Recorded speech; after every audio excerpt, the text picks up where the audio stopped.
Keep the lights on. Keep the machines running. For an industrial facility operating at scale, power is a raw, physical requirement for production. And right now, getting that power usually means relying entirely on the utility grid, locking your operation into a fixed, non-negotiable cost of 10 taka for every kilowatt hour you pull. This chart illustrates the financial weight of that dependency. If your facility requires 500 kilowatts, you are pulling roughly 2,500 kilowatt hours a day. At 10 taka a unit, 25,000 taka vanishes from your balance sheet every 24 hours. Scale that up to a larger industrial footprint, and that baseline daily requirement easily hits 100,000 taka a day, without end. It is an infinite operational expense. The grid drains cash flow continuously, creating a permanent drag on your ability to scale the business. But the true risk of grid dependence is absolute exposure to external utility rate hikes and inflation. Looking at this diagram, a flat 10 taka line seems predictable.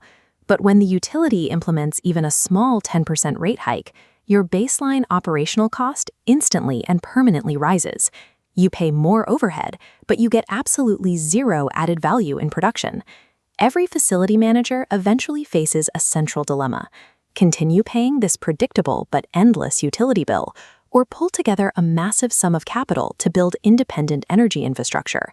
Adopting solar in this environment is a defensive financial maneuver. You do it to lock down future overhead and eliminate inflation risk entirely. The immediate barrier to making that move is psychological.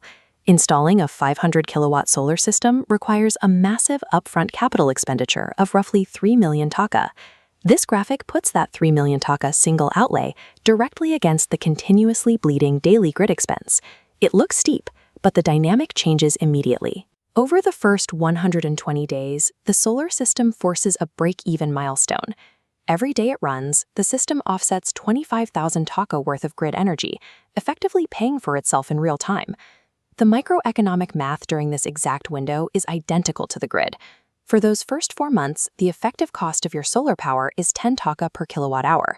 For commercial operators justifying a business loan, a 4-month payback period is exceptionally brief. Survive the 120-day mark, and the solar system shifts from a heavy financial debt into a fully paid-off asset. To understand what happens next, we have to look at the single most important metric for long-term energy planning: the levelized cost of energy, or LCOE. This equation defines LCOE simply. You divide your total upfront investment by the total lifetime energy produced by the system. After day 121, the cost of your fuel, sunlight, is practically zero. Because the top number in that equation stays fixed, while the bottom number keeps growing every sunny day, the LCOE drops rapidly. This chart maps the first-year plunge. After 12 months, the system produces over 900,000 kilowatt hours. That drives the LCOE down to roughly 3.29 taka per unit.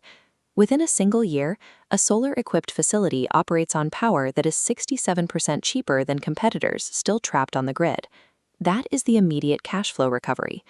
Now zoom out and look at the macroeconomic outlook over a 20-year operational lifespan. As physical panels sit on the roof and passively generate free energy year after year, the initial 3 million taka investment dilutes into insignificance. Looking at the extended 20-year graph, the solar LCOE curve completely flattens out. Assuming consistent performance, your cost of energy collapses to a fractional 0.16 taka per unit. Contrast that 0.16 taka rate against the utility grid. Over those same 2 decades, grid prices have exactly one direction to go. There is one trade-off.